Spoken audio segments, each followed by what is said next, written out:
안녕하세요. 공부의 뇌과학을 쓴 양은우입니다. 저는 10한 2, 3년 정도 계속 뇌과학을 공부해 오고 있고요. 국가공인 브레인 트레이너이기도 합니다.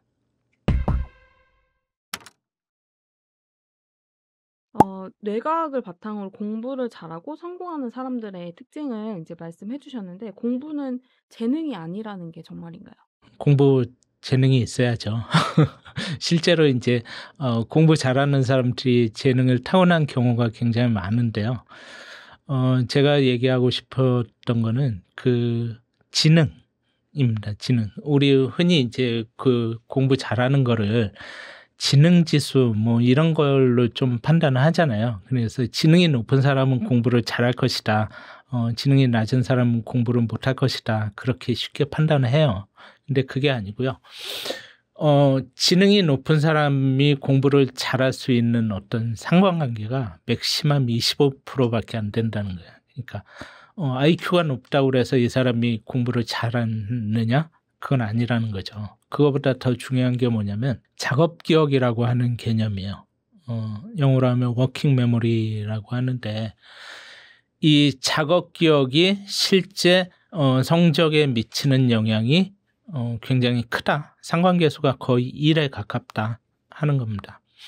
작업 기억이라고 하는 게 뭐냐면 두뇌를 종합적으로 활용할 수 있는 능력이에요. 그러니까 어떤 시각적인 영역, 그다음에 언어적인 영역, 그다음에 이런 종합적으로 컨트롤하는 영역 이런 것들이 다 연관되어 있는데요. 그래서 머리 꼭대기 쪽에 보면 두정엽이라고 있어요. 여기가 이제 논리적인 사고, 그다음에 이제 과학적이고 수학적인 계산 이런 쪽을 담당을 하고 있고요. 그러니까 어떤 논리가 발달하려면 이 두정엽을 활발히 잘 활용을 할 수 있어야 되는 거죠. 그다음에 이 뇌 깊은 곳에 있는 해마라는 영역, 거기는 이제 기억과 학습을 담당하는 부위이고요. 그다음에 브로카라는 언어 영역이 있어요. 전두엽 쪽에 보면. 그러면 이 영역이 활성화돼야 언어를 이해하고 구사하는데 어려움이 없는 거고요. 그다음에 이 모든 것들을 컨트롤하는 이마 부근에 있는 전두엽이라는 쪽이 있습니다. 그리고 이런 것들이 다 작업 기억에 관여가 돼요.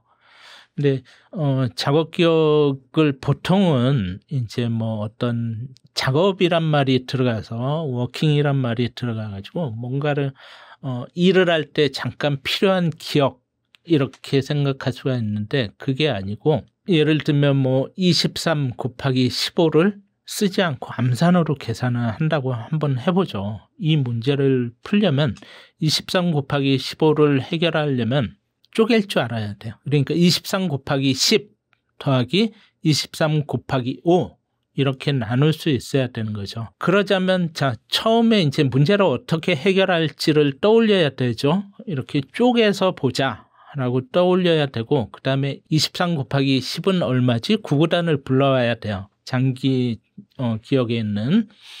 그 다음에 그 숫자를 잠시 저장을 해놔야 됩니다. 그 저장된 숫자들을 불러와서 합을 하고 그래서 최종적인 결과를 도출을 해야 돼요. 이러한 과정들에 필요한 게 작업 기억이라는 거예요. 그러니까 단순히 어떤 뭐 일을 하는데 필요한 기억이 아니고 조금 더 고차원적인 거죠. 그래서 마치 머릿속에 칠판이나 아니면 작업대 같은 게 있는 거라고 보시면 돼요. 칠판이 있으면 거기에서 써가지고 계산을 하면 쉽게 답을 구할 수 있잖아요. 그래서 공부를 잘하는 사람들은 이런 것들이 머릿속에서 잘 돌아간다는 거죠. 근데 또 그런 궁금증도 가질 수가 있어요. 보통 아이들이 어릴 때는 공부 잘하다가 학년이 올라가면서 점점 공부를 못해. 공부를 못한다고 그러면 기분 나쁘니까 성적이 좀 떨어진다고 그렇게 표현해 보면요. 초등학교 땐 굉장히 잘하는데 중학교 올라가면 성적이 좀 떨어져요. 또 중학교에서 고등학교 올라가면 성적이 떨어져요. 이게 1차 변동 구간, 2차 변동 구간이라고 얘기를 하는데 그 이유가 뭐냐면 작업대가 제때제때 업그레이드 안 되기 때문이에요. 초등학교에서 중학교 올라가려면 작업대도 커져야 되거든요. 성능도 좋아져야 되고. 근데 이게 업그레이드가 안 되는 거야. 또 중학교에서 고등학교 올라갈 때도 업그레이드 돼야 되는데 잘 안 되는 거야. 그래서 성적이 떨어지는 문제가 생기는 거고요. 결국 작업 기억이 좋아지면 우리 결정성 지능이라고 이제 뭐 무언가를 알다 모른다를 얘기하는 그 지식이 아니고 알고 있는 것을 응용해서 새로운 상황에서 문제를 해결해 나갈 수 있는 그걸 이제 유동성 지식이라고 하는데 유동성 지능이 높아지게 되는 거죠.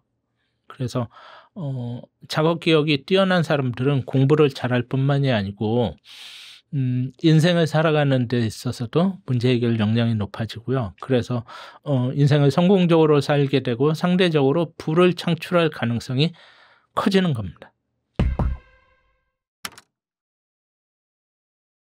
그리고 공부를 잘하고 천재소를 듣는 소위 말하는 상위 0.1% 아이들이 가진 특징이 있다고요.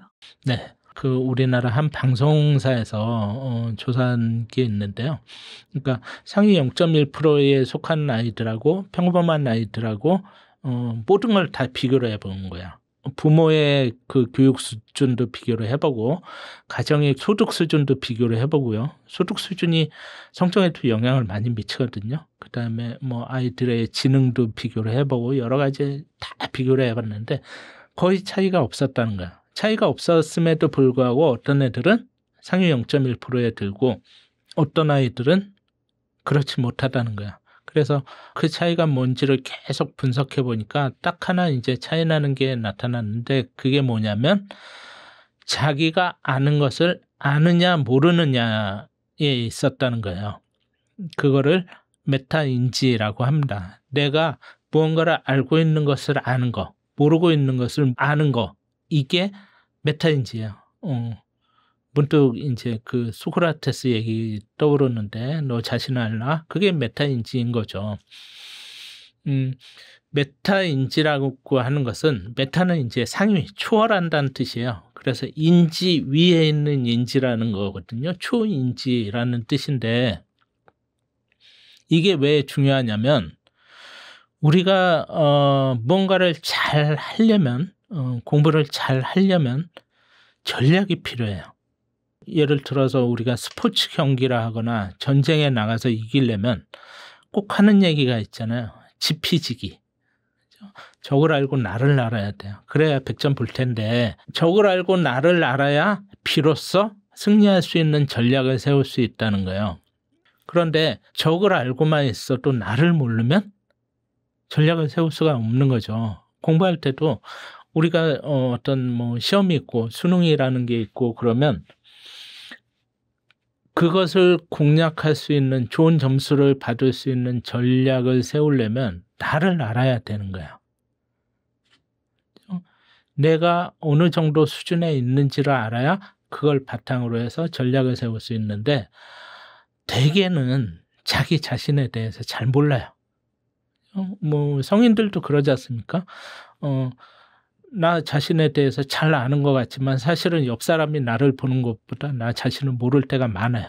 그런 것처럼 공부를 잘하는 애들하고 공부를 못하는 애들하고의 결정적인 차이는 자신이 알고 있는 것, 모르고 있는 것을 모른다는 거야. 아느냐 모르느냐. 그래서 내가 무엇을 알고 무엇을 모르는지를 아는 게 성찰이죠. 성찰을 통해서 그러면 내가 아는 것은 좀 유지, 메인테넌스 정도만 하면 되는 거고 내가 모르는 건 집중적으로 파고 들어야 되는 거죠.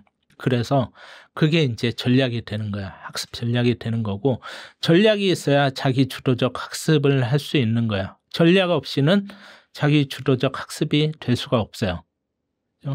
그래서 그 차이가 성적을 가르는 차이다. 이렇게 보시면 될 것 같습니다. 그렇다면 그 메타인지 능력을 좀 기르고 싶다면 어떻게 해야 될까요? 우리가 뭔가를 공부를 잘하고 그다음에 사회에 나가서 성공적으로 살려면 제 생각에는 작업기억과 메타인지 둘 다 이렇게 키워나가야 되는데요. 메타인지를 올리는 가장 좋은 방법은 자기가 아는 것을 끊임없이 이렇게 체크해 보는 거예요. 우리 굉장히 오래전에 하브루타라는 이스라엘의 학습법이 화제가 된 적이 있어요. 서로 짝을 지어갖고 자기가 학습한 것을 설명하고 질문하고 답하는 거예요. 그러니까 무언가를 공부를 했을 때 이것을 알고 있느냐 모르고 있느냐를 체크해 볼 수 있는 가장 좋은 방법은 설명하는 거예요. 내가 그 내용을 정확히 100% 이해하고 있으면 자신 있게 또렷한 목소리로 설명을 할 수가 있습니다. 만약에 자신이 없으면 중간에 뭐 대충 이렇게 얼버무리겠죠. 그 자신이 없으면 정말로 이게 옳다라고 확신을 가지고 얘기를 할 수가 없어요. 근데 내가 알고 있다고 생각을 해도 상대가 질문하는 걸 듣고 내가 막히면 그것도 모르는 거야. 그렇죠? 또 그것에 대해서 자신 있게 설명을 할 수 있어야 되고 왜 그렇게 생각하느냐에 대해서 또 다시 설명을 할 수 있고 그런 것들이 계속 주고받고 하면서 학습이 되는 게 하브루타예요. 이스라엘 사람들의 학습 방법입니다. 그래서 메타인지를 기르는 가장 좋은 것은 자기가 알고 있는지를 계속 체크를 해보는 거예요. 그 중에 하나가 설명이고요. 그 중에 하나가 문제를 풀어보는 겁니다. 아이들이 보통은 공부를 어떻게 하냐면 내 실력이 들통나는 걸 굉장히 두려워해요. 나는 공부를 잘하는 거라고 생각을 하는데 막상 문제를 풀어보면 틀리는 게 너무 많아. 그러면 두려워요. 나 이러다 대학 못 가는 거 아니야? 혹은 나 이러다가 내가 가고 싶은 대학에 못 가는 거 아니야? 그런 생각 때문에 입력하는 공부만 반복을 해요. 책을 보고 계속 외우는 공부만 한다는 거예요. 그렇게 하면은 자기가 그 내용을 알고 있는지 모르고 있는지 몰라요. 입력을 계속 반복하게 되면 나는 알고 있는 것 같은 착각을 하게 되지만 막상 응용해서 문제를 풀어보게 되면 잘 못 푸는 거죠. 그래서 계속 테스트를 해봐야 됩니다. IQ가 낮아도 공부를 잘하고 성공하고 싶다면 그럼 좀 어떻게 하는 게 좋을까요? 내가 뭐 그 IQ가 좀 낮다라고 해도 공부를 잘하려면 첫 번째는 이제 작업 기억을 키우는 거고요. 두 번째는 메타인지를 높이는 거야. 거기에 하나 더 붙이자면 두뇌를 조금 더 효율적으로 활용할 수 있는 방법을 찾는 거예요. 요즘에 이제 제가 학교 다닐 때하고는 다르게 제가 학교 다닐 때는 이제 단답식으로 지식을 묻는 문제가 많았어요. 근데 요즘은 그런 시험 문제는 거의 안 나옵니다. 아는 지식을 응용해서 문제를 푸는 게 많이 나오거든요. 응용 중심으로 많이 가고 있어요. 그래서 작업 기억 역량이 높으면 응용력이 높아지는데 몇 가지 방법이 있는데 그 중에 하나가 뭐냐면 이제 독서예요. 독서. 독서가 왜 좋으냐면 독서를 하게 되면 이 두뇌 전 부위가 다 활성화됩니다. 그러니까 아까 얘기했던 작업 기억에 관련된 부위뿐만이 아니고 그 외에 다른 영역까지 다 활성화될 수가 있어요. 그 다음에 사고력이 깊어질 수 있고 언어 능력이 높아질 수 있고 이해력이 높아질 수 있고 그런 모든 것들이 다 좋아질 수 있습니다. 그래서 가장 좋은 수단이 독서고요. 오프라 윈프리 같은 사람은 굉장히 세계적으로 성공한 사람 중에 하나지만 사실 그 어렸을 때 젊었을 때는 굉장히 힘들게 자랐거든요. 뭐 사생활을 낳기도 하고 굉장히 어려워서 생계가 곤란할 정도였는데 빠지지 않고 한 게 독서예요. 그래서 성공한 사람 치고 독서를 게을리한 사람은 없다. 나폴레옹이나 뭐 마오쩌둥 같은 사람들 이제 뭐 그 어떤 성과에 대한 평가는 갈릴 수 있지만요. 그 사람들은 전쟁터에서도 책을 놓지 않았다는 거예요. 그래서 독서하는 게 굉장히 좋고요. 또 하나 추천드리고 싶은 것 중에 하나가 필사예요. 필사. 필사는 이제 어떤 글을 보고 옮겨 적는 거죠. 근데 자, 눈은 원문을 보고 손만 움직여서 하는 건 절대 도움이 안 됩니다. 그런 게 필사가 아니에요. 원문에 있는 내용들을 가급적 길게 외우는 거예요. 머릿속에 담아두는 거예요. 기억의 폭을 확장시키는 거죠. 그래서 가급적 길게 외워서 그것을 틀리지 않고 다른 종이에 옮겨 쓰는 거예요. 그래서 문장의 길이에 따라서 옮겨 적는 게 다르겠지만 가급적 적게 보면서 옮겨 적는 게 중요하고요. 또 의미 단위로 끊어서 읽는 거예요. 책을 읽을 때도 마찬가지고 중요한 게 뭐냐면 끊어 읽기라 하잖아요. 이게 사람이 호흡이 있으니까 그 중간에는 끊어야 되는데 어떤 사람들은 보면은 옮겨 필사도 그렇고 독서도 그렇고 의미 없는 부분에서 끊는 경우가 많아요. 근데 그게 아니고 문장 하나를 읽어도 문장이 짧으면 한 문장을 통째로 외워서 옮겨 적고 그런 훈련이 필요한 거죠. 그래야 한 문장을 읽어도 읽는 그 순간에 이해가 되는 거예요. 우리 요즘에 뭐 수능 문제나 그런 거 보면 지문이 굉장히 깁니다. 그래서 그 지문 읽다가 이해가 안 돼서 포기하는 아이들이 굉장히 많아요. 근데 문장을 길게 의미 단위로 끊어 읽는 훈련을 많이 하고 그것을 필사하는 훈련을 많이 하게 되면 문제를 읽으면서 바로바로 뇌 안에서 이해가 될 수 있어요. 그래서 작업 역량을 키우려면 그런 것들이 필요하다 하는 겁니다. 그리고 두뇌를 좀 200% 활용할 수 있는 어떤 환경 설정 방법도 소개를 해주셨더라고요. 그 인간이 만들어내는 모든 퍼포먼스는 두뇌 효율에 영향을 받을 수밖에 없어요. 그죠? 그래서 두뇌를 효율적으로 잘 활용하게 되면 예상외로 좋은 성과를 거둘 수 있지만 만약에 두뇌를 효율적으로 사용하지 못하게 되면 기대보다 못한 성과를 낼 수 있어요. 예를 들어가지고 첫 번째 뭐냐면 제가 너무너무 강조하고 싶은 건데 잠이에요. 잠은 정말 충분히 자지 않으면 안 된다. 우리가 흔히 보면 잠을 어떻게 생각하냐면 그냥 깨어있을 동안에 쌓인 피로물질을 축적하는 수단, 그래서 에너지를 재충전하기 위한 수단, 그 정도로 생각을 해요. 그런데 잠이 절대 그렇게 가벼운 수단은 아니라는 거예요. 잠을 잘 때는 보통 이제 얕은 잠과 깊은 잠을 이렇게 번갈아서 잡니다.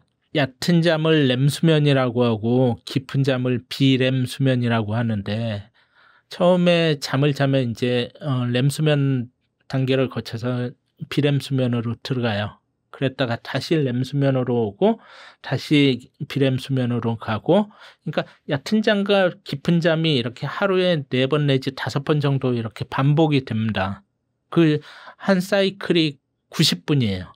그래서 90분씩 5번을 하면 450분이죠. 그러면 7시간 반이 되는 거야. 그래서 하루에 잠을 자는 가장 좋은 시간이 7시간에서 8시간 정도예요. 그렇게 되면 굉장히 개운하게 잤다는 느낌을 받을 수 있는데 초반에는 깊은 잠이 많아요. 그랬다가 뒤로 갈수록 얕은 잠이 많아집니다. 왜 그런 일이 벌어질까요? 왜 그냥 한 번에 깊은 잠을 잤다가 이제 일어날 때쯤 돼서 얕은 잠으로 오면 되지 그게 왜 반복될까? 그런 생각을 가질 수 있는데요. 깊은 잠과 얕은 잠의 역할이 있기 때문에 그래요. 그러니까 우리가 깨어있는 동안에 받아들인 정보는 바로 장기 기억으로 가지 않습니다. 해마에 단기 기억으로 저장이 돼요. 그랬다가 깊은 잠을 자는 사이에 이 대뇌피질로 옮겨져서 장기 기억으로 보관이 됩니다. 그러니까 처음에는 여기 정보가 많이 쌓여 있을 거 아니에요, 해마에. 그래서 정보를 많이 실어 날라야 돼요. 근데 정보를 다 실어 나르게 되면 이제 남아있는 정보들이 없으니까 이 실어 나를 일이 적어지는 거야. 그래서 처음에는 깊은 잠이 많고 뒤로 갈수록 깊은 잠은 필요 없어지는 겁니다. 그래서 깊은 잠을 잘 때 해마에 있는 정보가 대뇌피질로 가서 장기 기억으로 보관이 된다. 만약에 깊은 잠이 부족해지면 기억이 안 나는 거죠. 그죠? 장기 기억이 형성이 안 되는 거야. 기껏 공부를 했는데 자고 났더니 잘 생각이 안 나. 이런 일이 벌어질 수 있는 거고요. 얕은 잠은 반면에 이제 이 되뇌피질로 정보들이 옮겨지면 정보들을 다 일일이 검색을 해요. 이게 필요한 정보인가? 유용한 정보인가? 다 검색을 해보고요. 불필요한 건 버리고요. 또 기존에 있는 정보들하고 다 연결을 해봐요.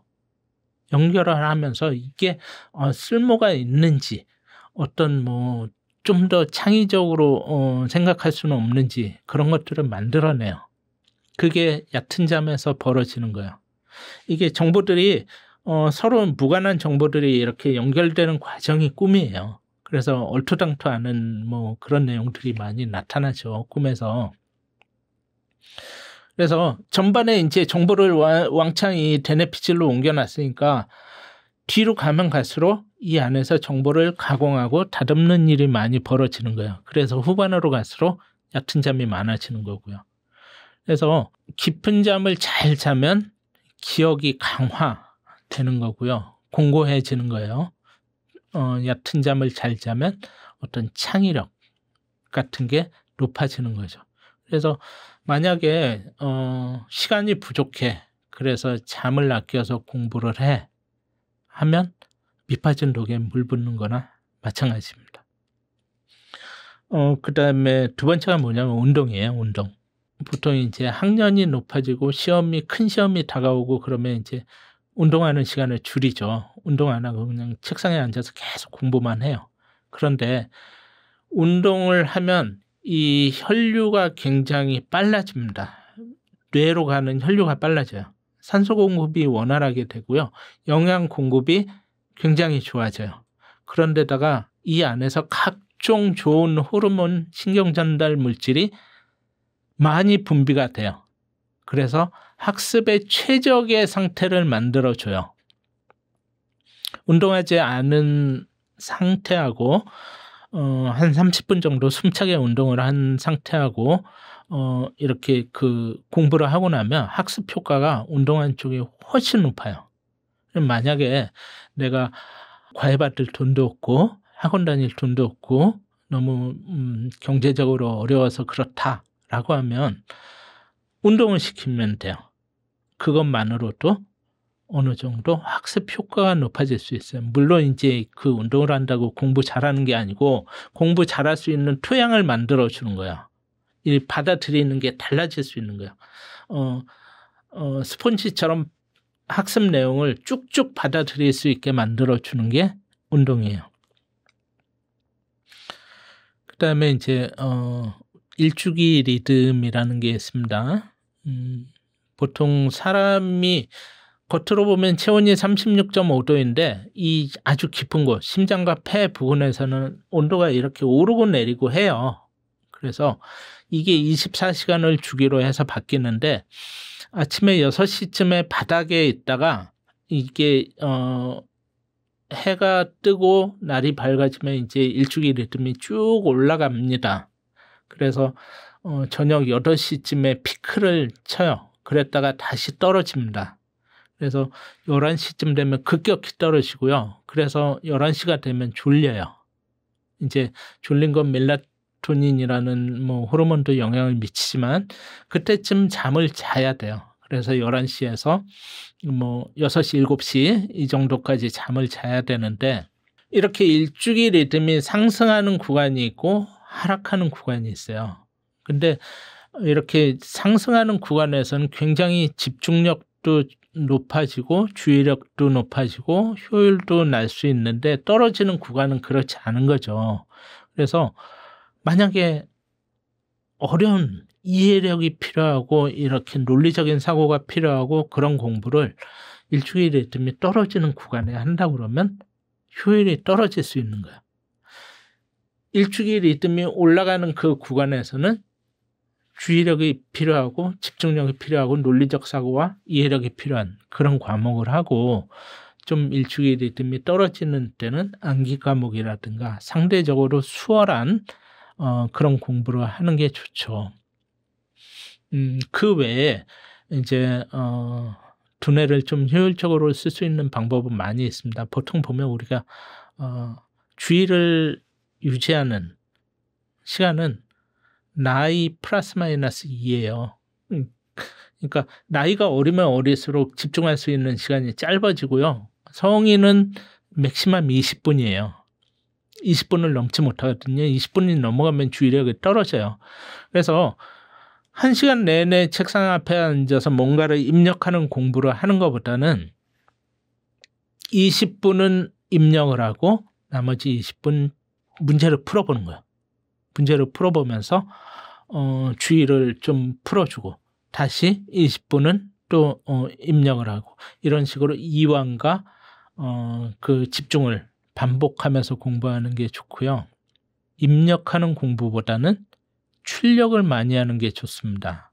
무슨 얘기냐면 기억이라고 하는 것은 어떤 여기 실체가 있는 게 아니에요. 머리 안에 저장 창고가 있는 게 아니고요. 뭔가를 정보를 입력을 했을 때 뭐 대한민국의 수도는 서울이다라는 정보를 입력을 했을 때 그때 이제 두뇌 안에서 새로운 신경회로가 형성이 됩니다. 이렇게 회로가 만들어져요. 그래서 그게 이제 되뇌피질에 남아있는 건데 이걸 안 쓰면 잊어버려요. 연결이 끊어져요. 근데 이걸 자꾸 꺼냈으면 그때마다 회로가 형성이 되고요. 그러면 이 자주 쓰는 정보는 이거 중요한 거구나. 꼭 알아둬야겠네 하고 기억의 강화가 일어납니다. 그래서 자꾸 입력만 하는 공부보다는 출력을 많이 하는 공부가 훨씬 더 도움이 될 수 있어요. 예습보다는 복습이 훨씬 더 도움이 되고요. 시간이 지나면 1시간 정도 지나면 우리가 뭔가를 배워도 1시간이 지나면 한 70% 정도는 날아갑니다. 하루가 지나면 80% 날아가고요. 그러니까 1시간 동안 내내 공부를 해도 하루가 지나면 기억에 남는 거 20% 정도밖에 안 되는 거예요. 이걸 살려줄 수 있는 게 복습이에요.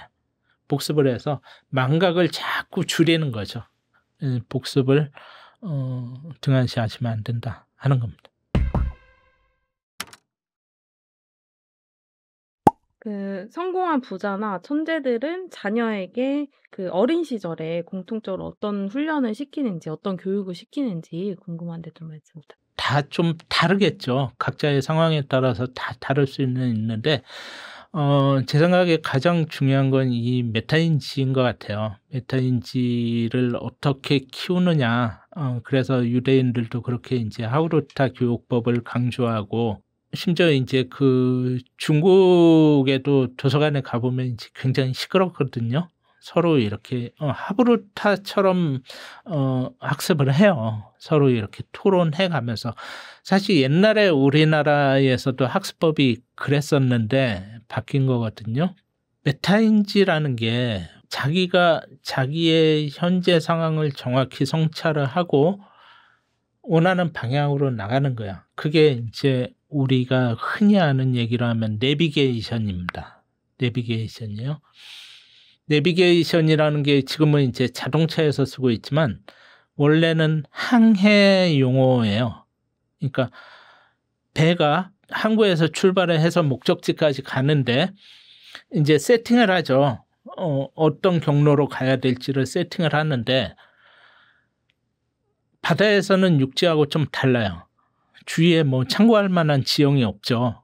그런데다가 육지는 길이 뻗어져 있기 때문에 이게 움직이지 않아요. 바다는 조류가 있기 때문에 계속 배의 위치가 바뀝니다. 그래서 계속 실시간으로 자기의 위치를 파악을 하고 목적지에 가려면 경로를 어떻게 수정해야 되는지를 계속 바꿔줘요. 그게 내비게이션의 개념이에요. 근데 이게 이제 나의 위치를 파악하는 게 성찰이고 그래서 목적지에 가려면 어떻게 경로를 바꿔야 되는지가 대응하는 방법이잖아요. 그래서 이런 것들이 있어야 비단 공부뿐만이 아니고 우리가 사회에 나와서 어떤 계획을 수립하고 실행을 하고 목표를 향해서 나아갈 때도 계속 이 성찰과 대응하는 게 있어야죠. 그래서 그걸 바탕으로 해서 자기가 성공할 수 있는 전략을 세워야 되는데 이런 것들이 인생을 성공적으로 살기 위해서 중요한 요소가 아닐까 그렇게 생각을 합니다. 보상 체계를 통해서 이제 어린 시절 많이 학습하는 게 도움이 된다 이런 얘기도 해주셨 저한테 이제 뭐 그런 질문을 하시는 분들이 많아요. 어떻게 하면 공부를 잘할 수 있게 하느냐. 근데 공부를 잘하려면 기본적으로 흥미가 있어야 되잖아요. 그죠? 흥미 없는 걸 할 수가 없어요. 두뇌의 기본적인 그 작동 방식이 보상과 강화예요. 그래서 뭔가 했을 때 기분 좋은 느낌, 뭔가를 해서 이제 보상 중추가 활성화되고 도파민이 분비돼서 기분이 좋아지면 그 행동은 자기가 찾아서 합니다. 그게 강화예요. 점점 더 많이 하려고 하는 거죠. 공부를 해서 성적이 오르고 그걸로 인해서 기분 좋아지면 누가 시키지 않아도 알아서 공부를 해요. 근데 보상이 이루어지지 않으면 회피를 하려고 해요. 안 하려고 합니다. 그죠? 엄마가 애는 공부하기 싫은데 엄마가 억지로 붙잡아 놓고 공부해 라고 하면 얘 머릿속에서 보상이 이루어질 리가 없는 거죠. 그죠? 그래서 보상이 이루어지지 않으니까 회피합니다. 점점 더 안 하려고 해요. 애는 무언가 그러니까 자기가 깨닫기도 전에 억지로 그렇게 시키면 공부와 멀어지는 거예요. 그래서 어린 시절에 담쌓는 애들이 많아지잖아요. 그렇게 하지 말아야 되고요. 애가 공부에 흥미를 느낄 수 있는 그런 어떤 방법을 찾는 게 중요합니다. 그래서 강제로 억지로 저한테 그런 질문을 하신 분이 계세요. 뭐 애가 10살인데 밤 10시까지 학원을 4개, 5개씩 전전을 한대요. 자기 조카를 언니가 그렇게 시킨다는 거예요. 그래서 제가 절대 그렇게 하지 말아라 라고 했는데 그 아이는 아주 일찌감치 공부하고 담쌓고 멀어질 가능성이 커요. 그래서 자연스럽게 공부와 친해질 수 있고 그걸로 인해서 보상을 얻을 수 있는 그런 방법을 찾는 게 중요하고요. 요즘 애들 보면 이제 2024년에 그 키워드 중에 하나가 도파민이라는 거였어요. 도파민. 그게 뭐냐면 도파민을 파밍한다는 거예요. 그러니까 마치 농사 지어서 이렇게 열매를 수확하듯이 도파민을 수확한다는 뜻이 도파민입니다. 요즘 젊은 세대들 보면 이제 즐거운 일만 찾아서 하거든요. 도파민이 분비되는 일만 찾아서 해요. 그러다 그래서 이제 뭐 어떤 유튜브 같은 영상을 봐도 이제 쇼폰 같은 거 바로바로 이렇게 즐거움이 올 수 있는 보상이 올 수 있는 그런 것들 찾아서 하는데 그게 많아지다 보면 게임도 마찬가지고요. 그런 것들이 많아지다 보면 이제 팝콘 브레인이 되는 거예요. 팝콘은 어떻게 터져요? 열이 충분히 축적돼서 이게 더 이상 견딜 수 없을 때 터지거든요. 그러니까 애들이 도파민이 중독이 되거든요. 점점 더 강한 도파민 수준을 원하게 돼요. 근데 이게 팝콘이 터지듯 아주 강한 자극에만 반응을 하면 일상적인 즐거움을 잃어버리게 된다. 그래서 우리 작은 어떤 그 책을 보고 그 안에서 감동을 느끼고 이런 건 못하게 되는 거예요. 그래서 어린 시절부터 책을 많이 읽히는 게 중요하고요. 그런 어떤 인내를 기르는 게 중요합니다. 한번 팝콘 브레인이 되면 이거 고치기가 너무너무 어려워요. 쉽게 이게 뇌가 쉽사리 이렇게 변화되는 게 아니고 변화를 거부하는 속성이 있어요. 그래서 굉장히 꾸준한 노력을 해야 되거든요. 뭐 어른들도 담배 끊으려고 하면 굉장히 힘든 것처럼 애들도 팝콘 브레인에 중독이 돼버리면 쉽게 고치기가 어려워요. 그래서 어릴 때부터 좋은 습관을 많이 길러주고요. 보상을 바로 눈앞에 있는 보상을 추구하는 것보다 그걸 좀 인내하게 조금 더 뒤로 미룰 수 있는 만족을 지연시킬 수 있는 그런 방법을 많이 가르쳐 주시는 게 그다음에 그런 어떤 조언을 해주시고 훈련을 해주시는 게 아이들 발달에 도움이 많이 될 거라고 생각을 합니다. 방금 말씀해 주신 것처럼 팝콘 브레인이 된 이제 그 도파민에 오염된 뇌를 좀 그래도 좀 회복시키는 방법이 있다면 어떤 게 있을까요? 한번 팝콘 브레인에 오염이 돼 버리면 되돌리기가 너무너무 어려워요. 그래서 그 소 잃고 외양간 고치는 꼴이 되는 거고요. 그보다는 예방이 더 중요해요. 그 단계에 이르기 전에 예방하는 게 더 필요하고요. 그래서 이제 스마트폰 시간을 제한한다거나 뭐 스마트폰을 보기 위해서는 책을 같이 읽도록 한다거나 아니면 게임 같은 것도 이렇게 시간을 정해 놓고 한다거나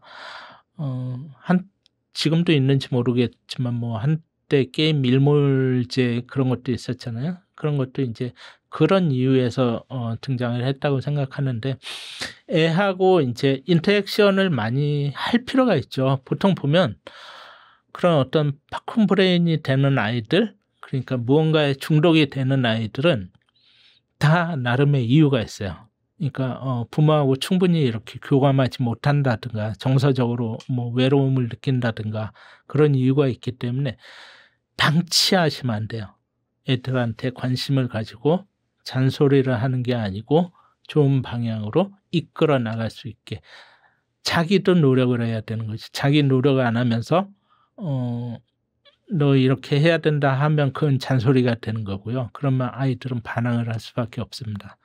그게 아니고 같이 동참을 해서 아이가 그런 어떤 나쁜 상태로 이르지 않게 예방하는 게 중요합니다.